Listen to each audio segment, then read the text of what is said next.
jazz drums mean only one thing. Good to see you for the Positive Echo podcast, Gary Coulton in the UK, Carl Munson here in Portugal. How are you, Gary? I am very, very well. As you well know, I'm on a short break in the lovely seaside town of Lyme Regis in Dorset. And it's known as the Jurassic Coast because it is one of the best places in the world to go fossil hunting. Guess what we did today? Had fish and chips. Fossils.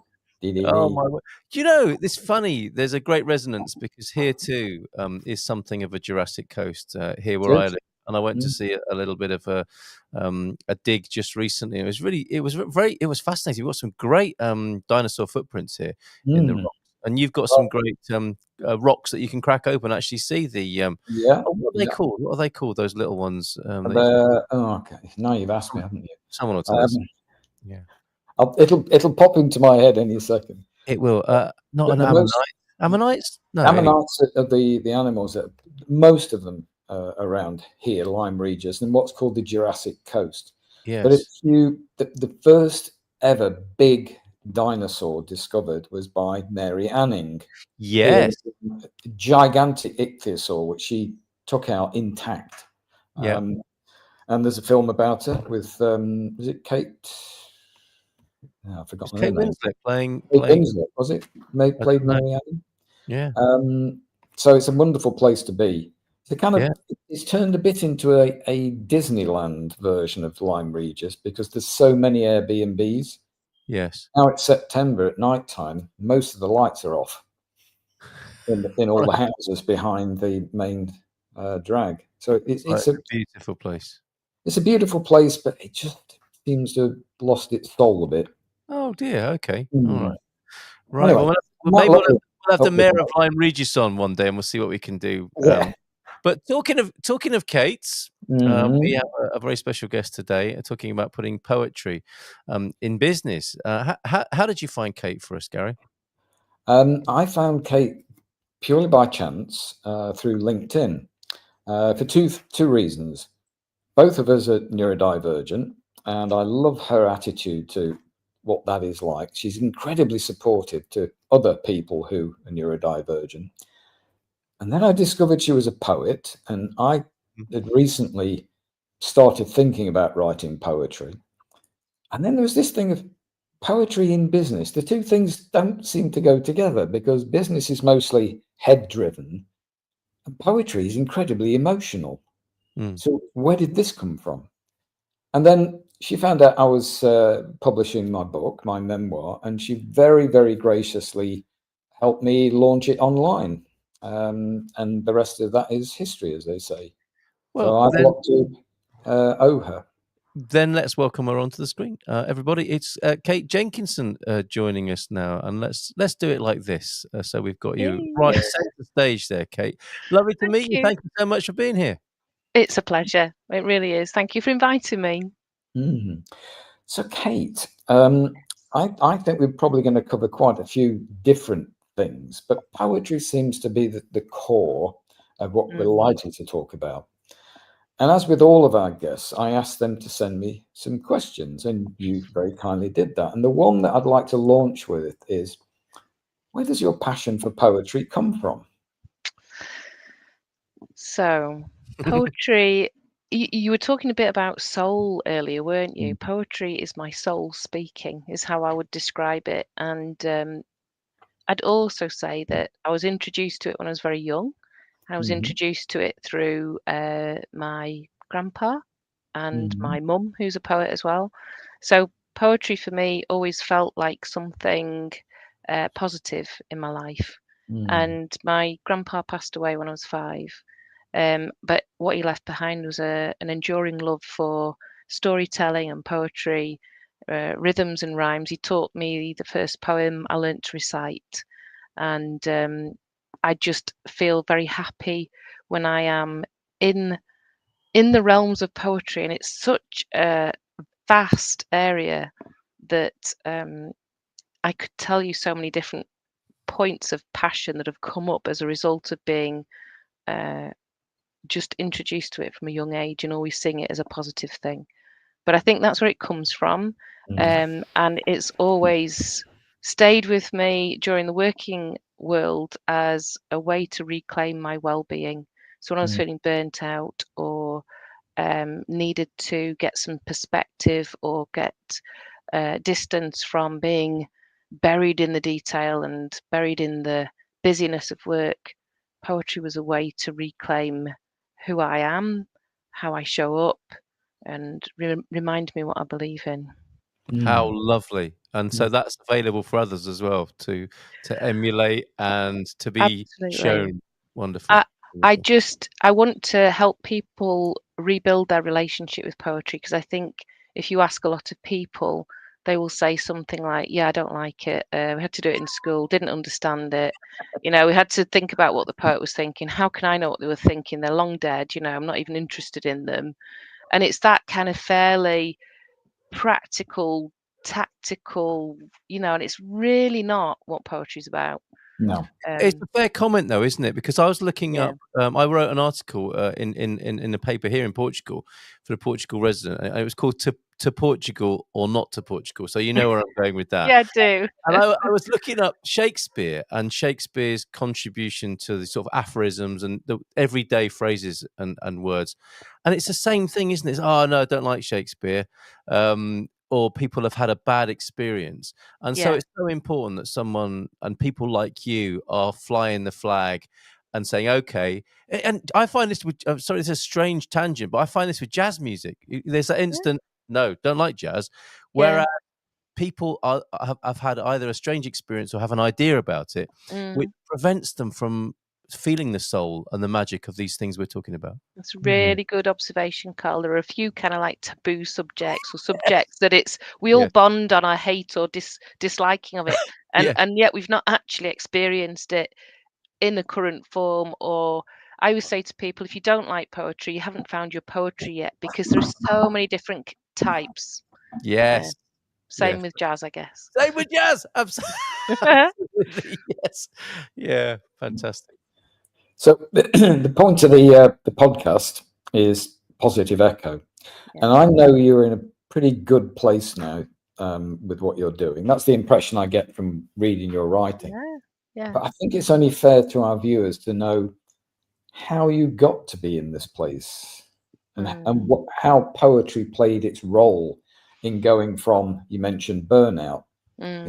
Where was it you were working when you got burnout? I think that's quite important. Right. So how did I reconnect with poetry? So I was 25 years an HR leader and director, and the sole breadwinner for my family. My husband was the stay-at-home partner, looked after the kids. So I think I was about mid-30s when I had my first period of burnout. And it coincided with being asked to leave my first HR director role, and I didn't know why. And I was I do know why now, Gary. It's neurodiversity is the underlying thread, and that happened more than once in my career. And poetry workshops were my way to process what had happened, because the first time I was asked to leave, I felt betrayed. I'd been promoted by the person that asked me to leave the role, and he didn't ask me himself. He had his next in command come and tell me this. So it was really handled very badly.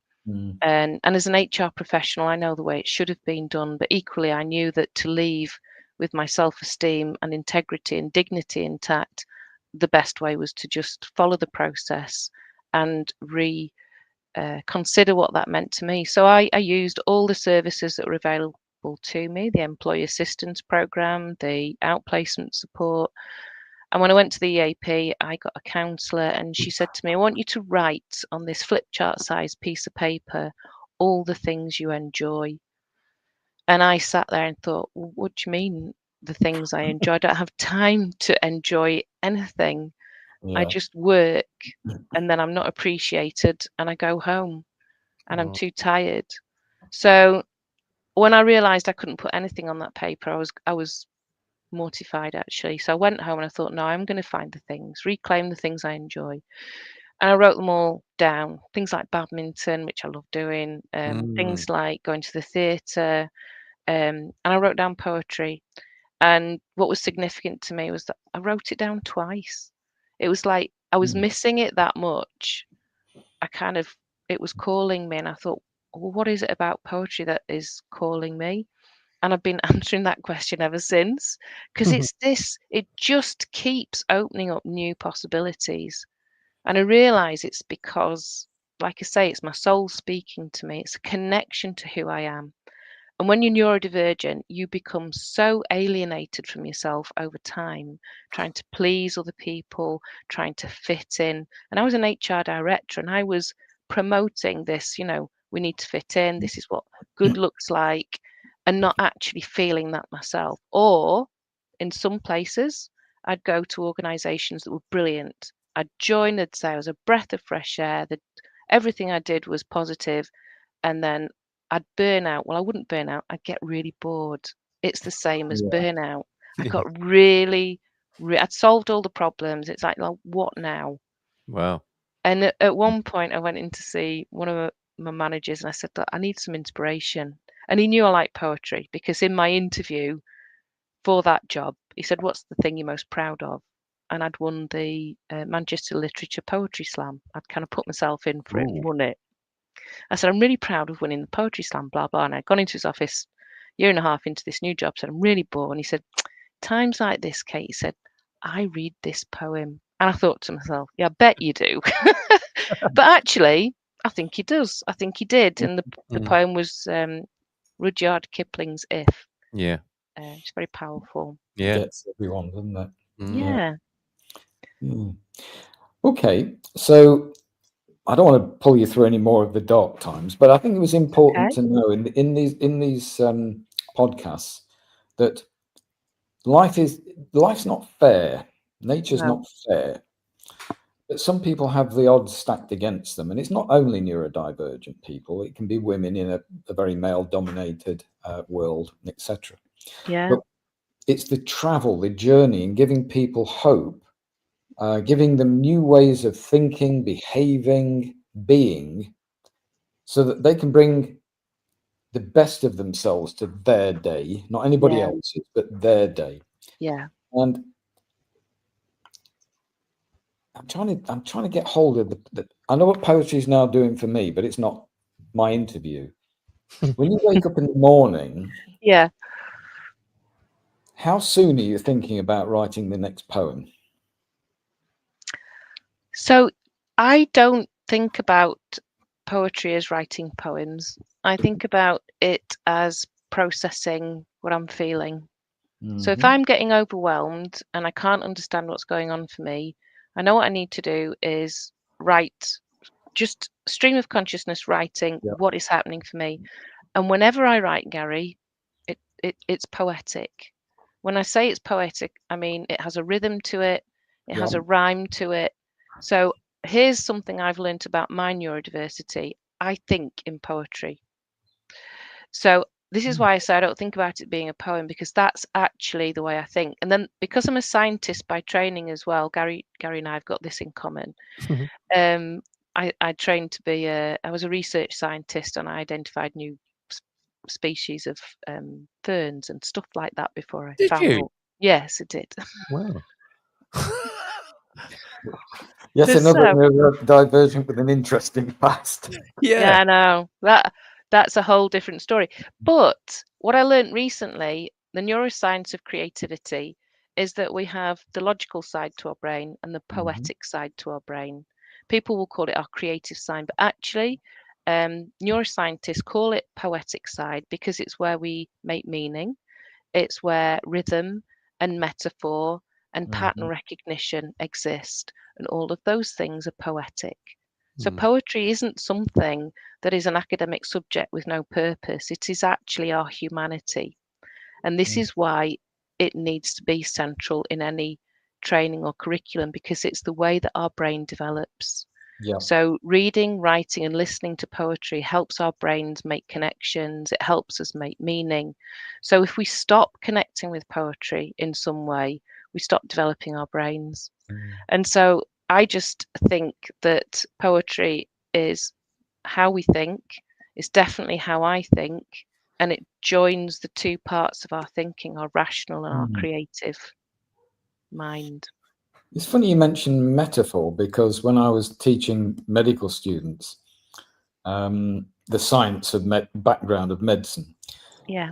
I was known for making multiple metaphors during a lecture. Yes.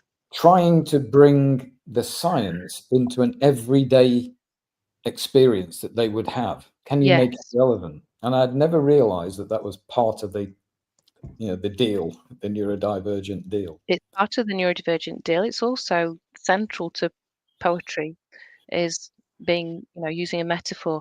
I call it tangibilizing. I don't know if I've made that word up, but I'm happy Cool. to have. So I found that in HR, managers couldn't understand. I was being kind, and I didn't think they wanted to deliberately be cruel and hurt people, because who would want to do that? Yeah. I think they just didn't know how to put themselves in other people's shoes. Right. And I found that if I could give them a metaphor, if I could sort of find something that they had a passion or interest in and turn it into a metaphor, then they had more empathy and understanding of the other person. That is poetic. That Yes. is leadership. I think we've just lost the connection to what poetry was 150 years ago. Scientists were poets, it didn't have that distinction. It wasn't in a curriculum box. It wasn't downgraded relative to the maths and sciences. Everything was education of the whole brain. And so I think managers, when they understand how things make people feel, are more inclined to be human centric in their approaches. So, as a poet in HR, I often found myself using poetry to try and illustrate how something felt for somebody else. I'd write things or share poems I'd read or use a metaphor. Or if that didn't work, I'd threaten the law. Yeah, right. Poetry first and then the law, right? Yeah. I'd try all the human stuff first. Yeah. And then I go, really can't do that because it's breaking the law. And if And you'll get a what that fine. means. Yes. Yeah. Wow, Yeah. fantastic. So you're one of those people that doesn't bridge places so much as makes them merge. Yeah. I'm sure the people that watch this will be going, where does poetry fit into today's business? Because business is, very intellectual, and it's all gut driven. Not much heart in it. And to me, poetry, if it doesn't engage my emotion and my heart, my compassion in some way, it's missing the point. So how do you, because I know you're active in this, Yeah, very. how do you bring poetry to hard-bitten business people and get them to see that there's a benefit? Okay. Can I just add something to that? We're sort of dramatizing this scenario, aren't we, of a boardroom of people who've been told that Kate is coming to visit them, and they're sat there, aren't they? Like, they've got the croissants and the coffee are on the table, and Kate's maybe stuck in traffic and she's arriving, busy UK situation, and they're all waiting in the boardroom. Oh, who organised this? HR did. They think we need to do poetry. And in she comes. What happens next? Well, so this scenario is an interesting one. And often what people will say is that I'm helping them with their creativity and innovation. Yeah. So we don't lead with the poetry. I used to do that and get very angry and frustrated that people couldn't see the connection. And then I thought, that's not fair. There's reasons why people don't connect this.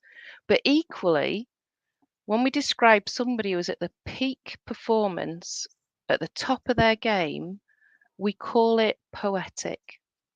Yes. Poetry Don't we? emotion. Poetry Exactly. emotion. Yes. Exactly. So for me, we know poetry when we see it. Yeah. And poetry is in business. When you see a marketing professional who has nailed the messaging for that product launch, that is literally poetic because they will have used words. When you see the finance director balance the principles of literally the profit and loss and still engage the talent in his team to make that happen. That is poetic. It's when the two sides come together, the logic and the emotion, and it creates something bigger and more meaningful. We know it when we feel it and when we see it. Yeah. And the irony is we think it's a poem on a page. It isn't. No, it's the poetry inside each person. It is. One inviting the others to engage with that poetry. Yeah. And I've often said that when we buy something, for example, or we apply for a job or a promotion, whatever it is, we have to fall in love with it a little bit. Yes. And if the language, even if it's prose and not formal poetry, if the language engages you so that you can fall in love with that thing, that organization, that person, just a little bit, platonically, of course, that's powerful. Yeah. And something that occurred to me the other day, I write what I hear in my head, which I guess is poetic. I've been often told as a scientist, your language is far too flowery to be a scientist. You know, be more. Yeah, Gary. So things like posts on Substack or LinkedIn, I do a lot during the day, and I've realised it's my intellectual stimming. Yes. As you can see, but I've got intellectual stims. When I started writing poetry a year ago, I realized that was my emotional stimming. What do you think about that? Really fascinating. I think for me, is it stimming? I think for me, it's when I become emotionally dysregulated. It's my way of getting my regulation. So that's what stimming is. It's a soothing of how you're feeling when you are overwhelmed. And yes, I'd say it helps me assimilate the overwhelm of emotions that I get. So yeah, definitely could be considered. I think knitting is also stimming. I do a lot of knitting. I realized my mother, very late in life, was autistic. Yeah. And she was a professional knitter, and she would sit and knit while she was holding a conversation or reading a book or watching television, non-stop. And she didn't need, once she'd read the pattern, she didn't need to read it ever again. That's incredible. It is stimming, isn't it? Yeah, it is. I wanted to share a little poem with you that I put on my business card. I was going to ask you, we need a poem. It's only a little poem. Yeah, I was wondering, is it a little poem or a big business card? It's a little. All my business cards are bookmarks, something useful. Very nice. Very nice. It goes with the brand and the fact to love books, as you know. Yeah.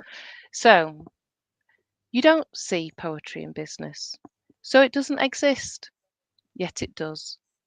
Poetry is truth. When you seek the one truth, the beauty of a perfect ratio, the joy of the win-win scenario, the plan that everyone wants to follow, it was a poetic way of thinking that made it so. Beautiful. Thank you very much indeed. It's that rhythm. It goes places that if you'd have read that as prose, but it feels like you're being sold something when it's in prose. Yeah. When you hear the rhythm of poetry, it bypasses all of that bullshit filter and just goes straight to it. Nailed it, Gary. You've nailed it. It absolutely is like lyrics of a song. It goes to the emotional heart of the matter, and it speaks to a different part of our biochemistry, our neurobiology, call it what you will. It bypasses that cognitive filter. And thank God. Yes, thank God. We need more poetry. Well, we need. I want to make mention of this, if I may. And it occurred to me there must be some sort of neuroscientific basis for how that cuts through the rational. I mean, what you just did is extraordinarily different to the rest of the conversation, isn't it? It took it up a level. the communication. The communication was changed by the way you put that, and we're using the word poetry to describe that process, aren't we? Yeah. And it's very interesting what you were saying before, like how poetry might actually be a verb rather than a noun. It's not really a concept, is it? It's a way of being. And Yes. something happened. Do you think it is the process of industrialization and rationalization that knocked out our inner poet or covered it up? What So went on? What went on what historically? went wrong? What went wrong? Well, what went wrong? We decided that people were machines. We Yes. decided that people could go constantly non-stop. We Yes. forgot that we need to take a pause and a breath, that we need time to re-energize, that we need time to process what's happening to us. It isn't about continuous efficiency and productivity and performance. Sports people need to regain, their muscles need to get rest in between matches. We know it in some places, but we forget it in business. We forget that in business, people need, I call it a poetic pause. They need time to stop and reflect. And Yeah. poetry can do that for people. And exactly as you said, if we bring it in with that kind of language and that rhythm that we learned when we were younger, the sort of joy of reading, I don't know, hearing a lullaby or something that soothes us, it takes us back to feeling safe. Poetry makes us feel safe. Yeah, and we've propagandized ourselves out of it, haven't we? It's like it's one of those things that I haven't got time to do. And that's a crime against ourselves, isn't it? Like people thinking, haven't got time to read, haven't got time to go for a walk, haven't got time to meditate. And it's in that same realm, isn't it, of activity, which is beneficial. It's an excuse, Carl, isn't it? Because I'm at this, it's total excuse, because I know I can write a poem.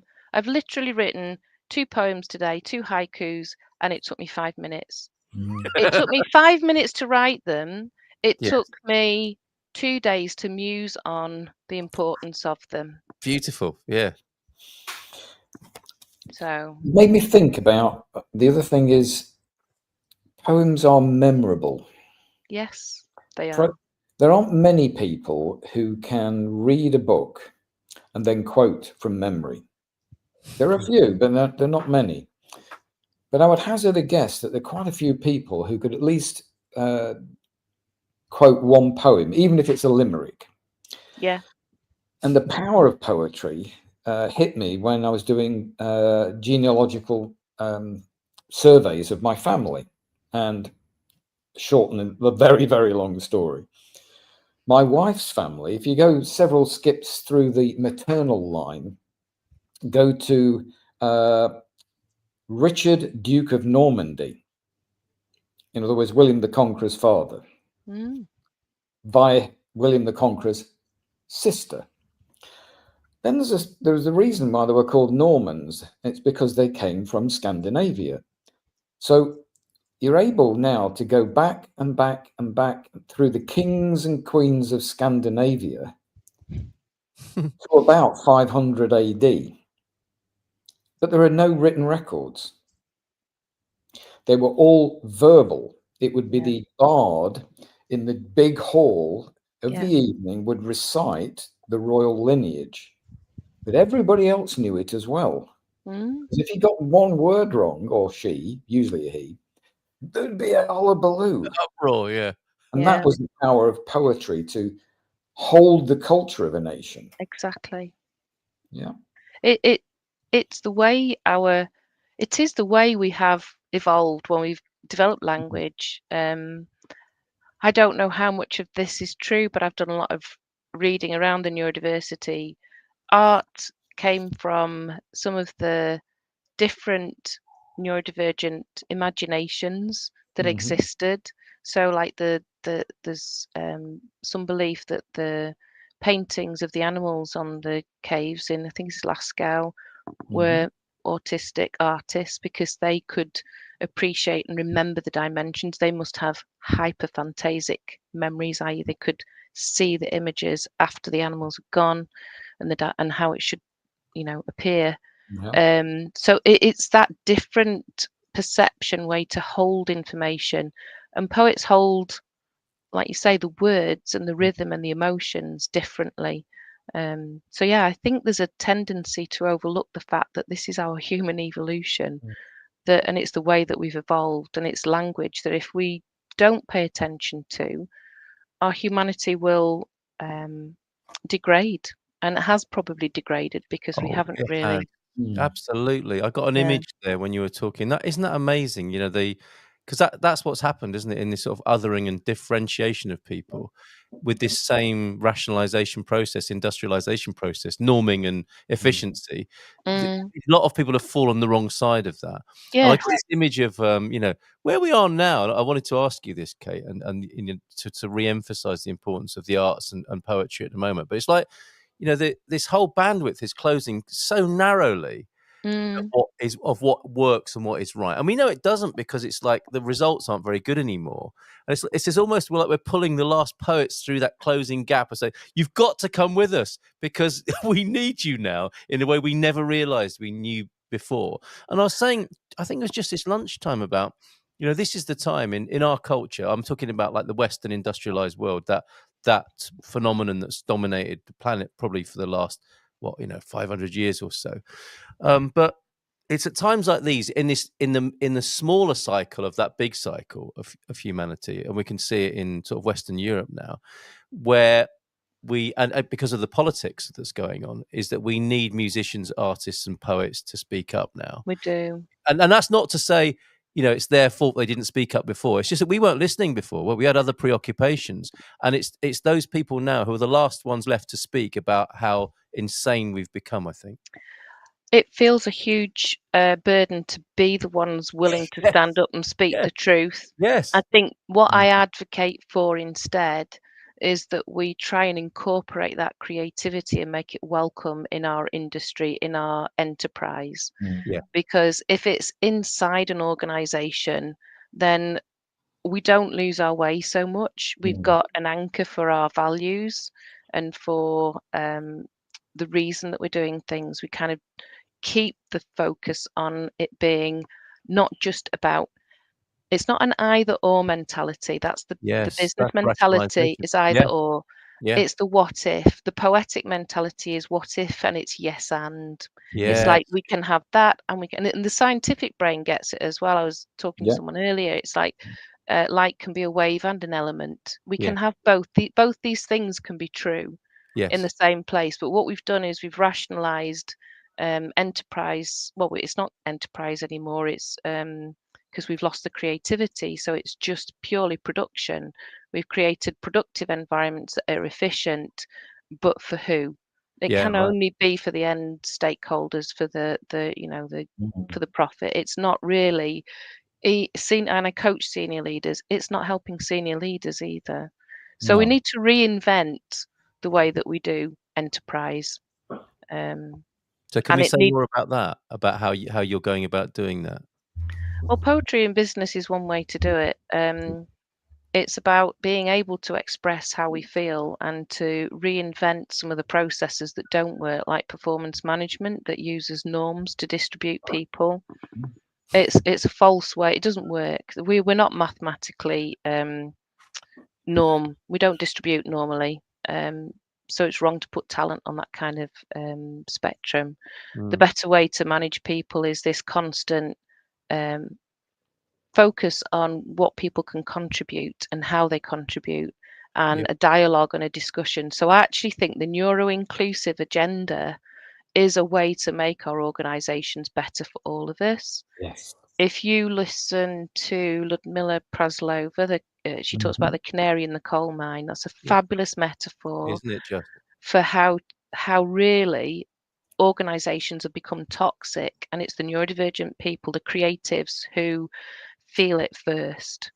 Those who are connected to, who have deeper emotional responses to things, who get emotionally dysregulated. It's not the fault of the person, it's the environment that they're in that is dysregulating to them. So I actually think there's so much we can learn from the neuro-inclusion movement, and I think that's how we do it, by accepting the diversity of everybody. And the way she says it is inclusion from the margins, which is kind of how I worked when I was in HR, is listen to the voices on the edges And if we include them, everybody else will be in benefit as well. Fantastic. I was once described, because I worked in big universities, always a misfit. I was described as a benign subversive because I saw the big picture. I saw where the problems lay. I saw where the opportunities lay, but I was continually told to effectively stay in my lane. This is what you're known for. Get more grants, i.e. money, publish more papers, get a reputation. Whereas I could see the whole organization and all of its moving parts. The benign bit comes from, I wanted the organization to succeed above everything else. Yeah. But I was accused of subverting the system. So they wanted average, in fact. They didn't want to see where they could get better or stop leaks or whatever you want to call it. Yeah. I think more benign subversives, and they should be encouraged. Well, I used to go around and meet the people who were labelled as whatever reputation, mavericks, the ones who were awkward. And it's like, actually, these are the people who've got the ideas and the creativity. These are the ones I want to listen to. And I had a phrase in HR which was legitimise the need. So somebody needs to do something differently. How can I, as an HR professional, legitimise that so that it is possible? So I guess I was a creative HR professional. If the process didn't fit, I'd change it. So it wasn't about people fitting the process. It's about, and I learned this from a really good quality manager who said, auditing isn't about going around finding out what people are getting wrong. It's going around finding out what ideas they've got to make things better and changing the process to match that. Yep. Okay. So many people might be saying, you know how when people hear about inspiring teachers, I wish I had teachers like that. Other people might today be saying, I wish I had an HR department like that. Are you, as well as taking poetry into to the corporate world, are you influencing how HR is transforming as well? So actually, yes, I work on many different fronts. So I am a provider and a member of an organisation called Evolving HR. And I don't mind giving a shout out to Kirsty Baggs Morgan because she's brilliant. Yeah, she we always allow shout outs. Yeah, shout out for Kirsty. I also am a fellow of the CIPD, and I am champion of the Independent Consultants Network, because a lot of neurodivergent people like myself end up working for themselves because they can create an environment where they can be successful. In fact, 40% of entrepreneurs are neurodivergent, according to some research I've read recently. And therefore, I find that if we can get the in-house HR professionals to work with the outhouse, not the independent consultants more, then we will get the benefit of both worlds. So yes, I'm doing what I can, Carl. I coach HR leaders to engage and retain neurodivergent talent, and in so doing, help HR leaders have a sounding board for how to do things differently. And there's two situations where that entrepreneurial leadership goes sour. One is when the company grows to a point where the entrepreneur can't control it in their own head anymore. It just becomes too disparate and too many layers, so they get incredibly frustrated. Or when they sell to a bigger company who aren't entrepreneurial. So all the people in the company were feeding the entrepreneur, and suddenly they've got to feed the big corporate. And I think that's why many businesses, something like 60% of new businesses disappear within 2 years, because they either they shouldn't be in business because they aren't any good, or they hit this ceiling and being the neurodivergent actually isn't useful anymore. They should go and make another company. Make another company. I wanted to change gears a little bit. You're a poet. Yes, and I know it. Yeah, Sorry, and just we to all say it. know it now.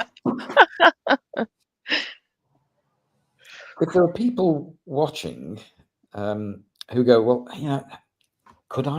how do I start being a poet? I'm interested in, can you sit at a computer or with a notepad in a empty room and write poetry? Or do you need to go out into the world and write poetry as an observational thing? Or is it all of the above? I think it's all of the above, because it depends what kind of whatever you're moved by. So poetry is about movement, which is why it's so useful in organizations. It's about transformation.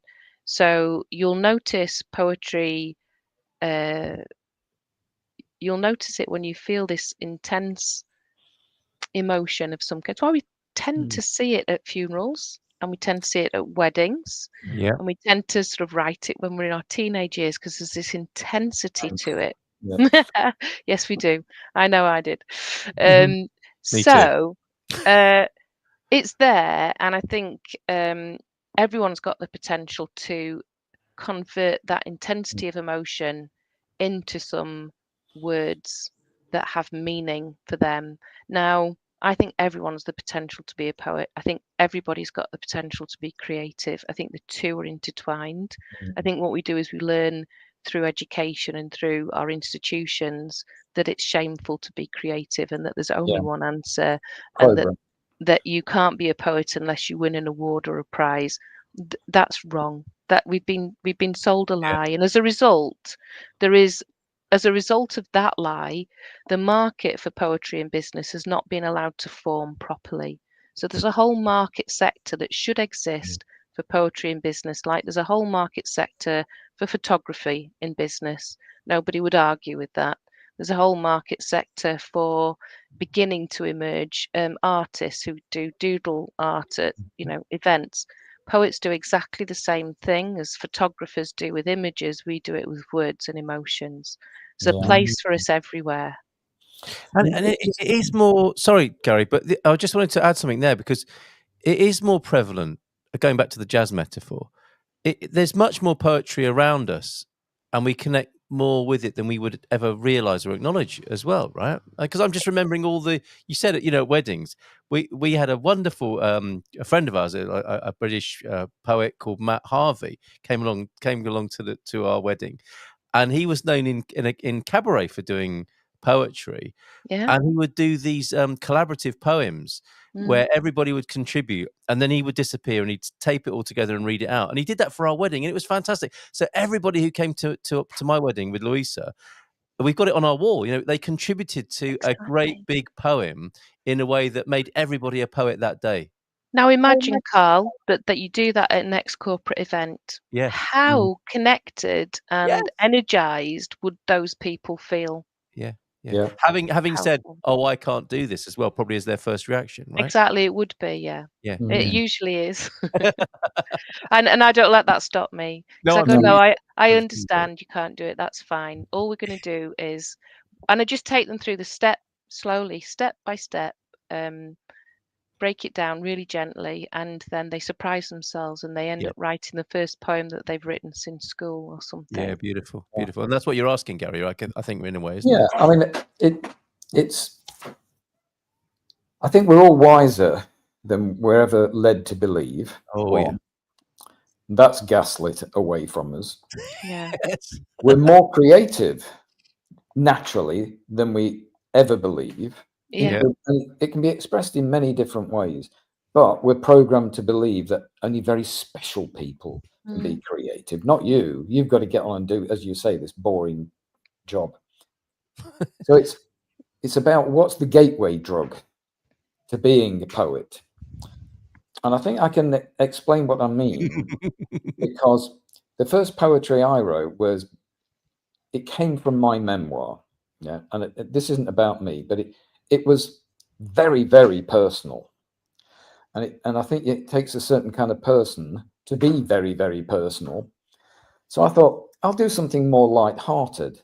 And I sat in my office blank, completely blank, because the environment wasn't conducive to uplifting stuff. So I took myself out on a walk down the towpath of the River Thames, and I had my phone on notes, and I looked at things, and I just wrote whatever came in my mind as short as possible.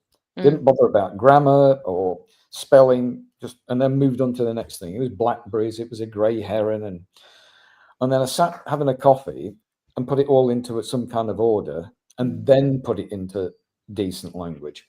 Boom. That's it. It was a homage to autumn. Done. Yeah, that is the process. It's noticing, and we are so hooked on the dopamine we get from the scrolling that we forget that there's a natural source of it around us, and nature is a really good source of inspiration. So yeah, it's beautiful. And also, I don't write depressing stuff. Yeah, I do as well.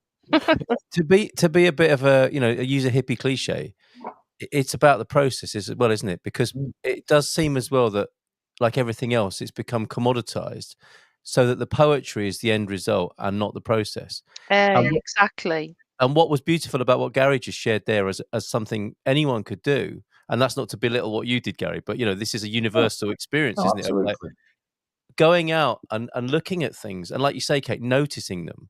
That's mindfulness. Yeah. And that in itself intrinsically is a beautiful thing, arguably of equal value, if not more, than trying to bust the gut to write a set of stanzas down that might stand a chance of winning a prize or getting published. Not that there's anything wrong with that, but it's all about that last bit now, isn't it? For everything in our lives.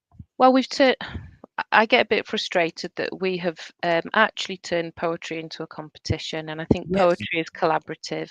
Yeah. But we kind of value it when there's an elite kind of goal to be achieved, and we've almost put business into poetry, and I want it to be the other way around. Poetry in business, which is the beauty, the truth, and the connection. Oh yes. Oh, how beautiful. I'm a natural I'm an extrovertible introvert, I would say. I can be an extrovert and public speaking, but I'm a natural introvert, and I kind of go towards darker issues if I'm in the mood.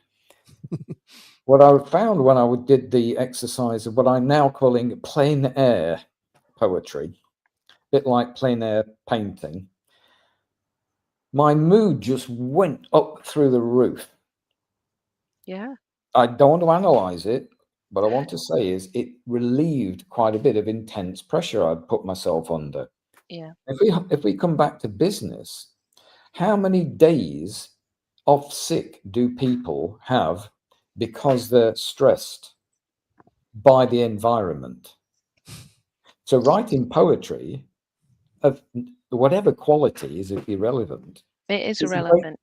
So it has a commercial value as well. It's therapeutic. I run Poetry and Business Conference. I created it last year for the first time, and the keynote speaker was Claire Morgan, talking about what poetry brings to business. This year, the keynote speaker is Lauren Ducray, and she ran wellbeing workshops in Google during the pandemic, and she knew it was of value, but I think they were overwhelmed with how many people signed up for these workshops. I think it was something like 600 people went through them because of the therapeutic benefits of sitting, listening to, reading, writing poetry. And it wasn't about, as you say, achieving an outcome, a standard, or winning prizes. It was about the process that it took you through. Yeah.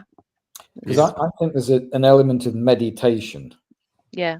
When you've given yourself time, place, and permission to step off the treadmill. Yeah. So it's a form of meditation. It's almost like prayer to write poetry. And it depends on the subject matter, but playfulness. I like the playful element of it. Yeah. So I love my wordplay. I love kind of double meaning. Sometimes. I did do stand-up comedy for a while and then realised, I say I did it. I studied it and I went on a course and I did 2 gigs and went, I think I'd rather do performance poetry. That was terrifying. So yeah, there is that element to it. Wonderful, wonderful. I need to ask you, Kate, that poem that the first one you learned, inspired by your grandfather, that Yeah. you first committed to memory. What was that? Do you want me to tell it? You want me to? Lovely to hear that. Yeah. Because I recited it and I can remember it now. So, Mhm. when to the flowers so beautiful, the father gave a name.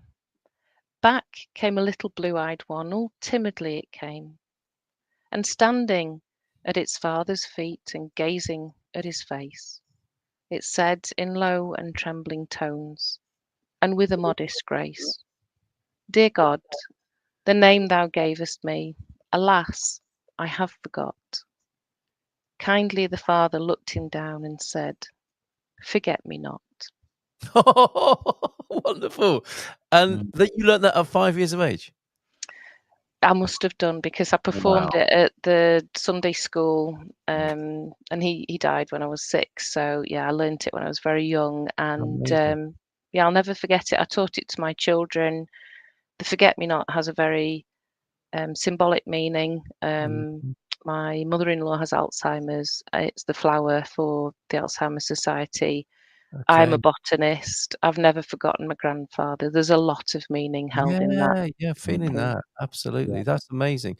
And that's your grandfather's positive echo, isn't it? I mean, to come back to what Absolutely. we're talking about and how beautifully poetry lends itself to the positive echo. Because as you were saying, Gary, prose is one thing, isn't it? CVs are and epitaphs and things like that. But words that echo through it, Mm. I'm going all Russell Crowe now, but words that echo through eternity are poet. That is what poetry can do, and often is. It's timeless. It's a timeless echo, isn't it? It was written hundreds of years ago, and here it is now, as if for the first time. To Mm. quote T.S. Eliot, right? Well, Yeah. I look at it. If you ask people about their favorite poets, a lot of them will say it's the poets of the First World War. Mm. So nobody has got a direct connection. I can't remember if there's any living people fought through it, but we seem to be able to process really bad things via poetry and make sense of it. Yeah. Not an explanation, but a kind of sense. Yeah. So it can be wonderfully uplifting. I mean, I wrote a short poem called Eric the Dogfish, which I love, but not many other people do. And yet at the other extreme, we have the war poets. And there aren't many other things. Yes, there are films, but they never quite capture that thing. So I'm going to say that I think getting poetry into business, which it can be, the businesses can be really harsh, they can be inhuman. Poetry can be an answer to at least part of that issue. But you've got to capture the people right at the top to make it relevant to them, which is a thought that Carl and I have been having. So we'll be back to you with maybe with an idea. Oh, okay. I've got a little phrase here as well what came to me when you were talking earlier, Kate, is the corporate world is about doing things to people to move them, Mm. as in get the job done, and you're moving people to do things. That's Yeah. a different orientation altogether, isn't it? Oh, it is, and I think that's so important that you've thought about it that way, because poetry is about being before doing, Yeah. bonding before competing. Yes. We've kind of totally lost the fact that being human first Yes. enables us to be better at the performance later. So it's the logo for my business is a diamond. It's deliberate. It's the divergent thinking first and then the convergent thinking. And Ooh. the problem with education is it teaches us to converge and use our critical thinking before we've used our expansive possibility thinking. So you start with what if, and then you go down to options. You don't start with options and then we just have lost the ability to appreciate what creative thinking does for us. But we're going to need to get it back, because Yeah. AI is going to do all the other stuff for us. Well, Because it Yes, that's a lovely reframe of AI, because it could do all the heavy lifting that we've thought was so important in the last 100 years. We could dispatch that to AI and become creative and spontaneous again, could we We not? could. We could. And I think the last thing we want to do with AI, although people are using it to write poetry, is have it write our poetry for us. Yeah.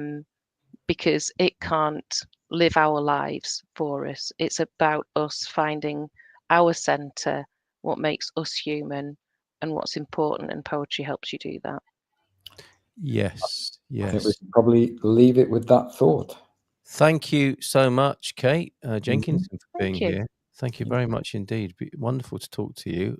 We have a little bit of a sort of sorbet at the end, don't we, Gary? Where you found a little bit of Just palate cleaner, no, I don't know if that's the best. Sorry, that might not have been the best metaphor, but it's a little. No, there Yeah, you yeah.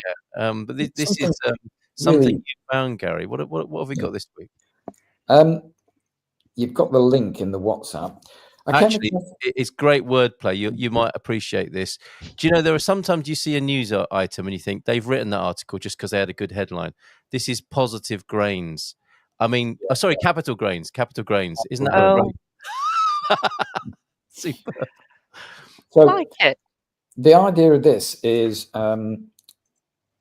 guy who takes wood from trees in London that have been cut down because they're dying and so on, and rather than just burn them or chip them, he converts them into furniture. And he gives the wood to other people who are great furniture people, and he's developing his business. And I just thought the idea of a tree getting a second life. And then it got me to thinking of my own village, where at least 3 specimen trees have been cut down recently. They cut them to about 2 feet off the ground. Oh dear. So just leave this stump that then sprouts. I'm going to talk to the local authority and say, why don't you keep them 10 feet, 15 feet of the trunk, and then get a chainsaw artist to make a sculpture? Yeah.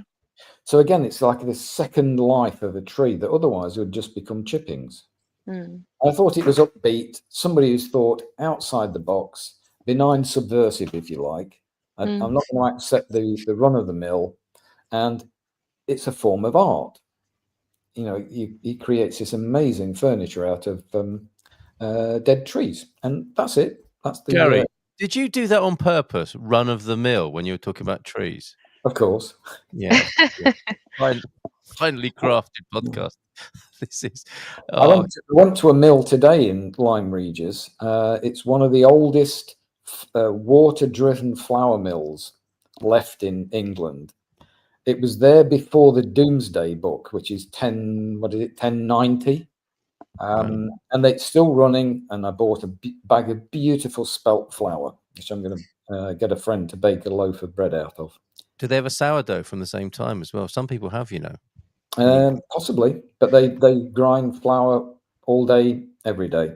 Beautiful, beautiful. Kate, thank you so much for being here. Yes, thank you, Kate. And just so opening that, letting the light in, and I think that's what you did today for me, for sure. You let the light in for poetry, and wish you all the best with your upcoming. When is that conference happening? Yeah.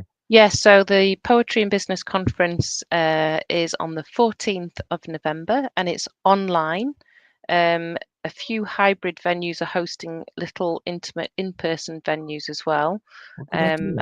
So yeah, I do try and be creative with the way I do things. And it's like I say, it's 14th of November, starts at 10 and finishes at 10, because we have an open mic in the evening for poets who want to come along and share poetry about business.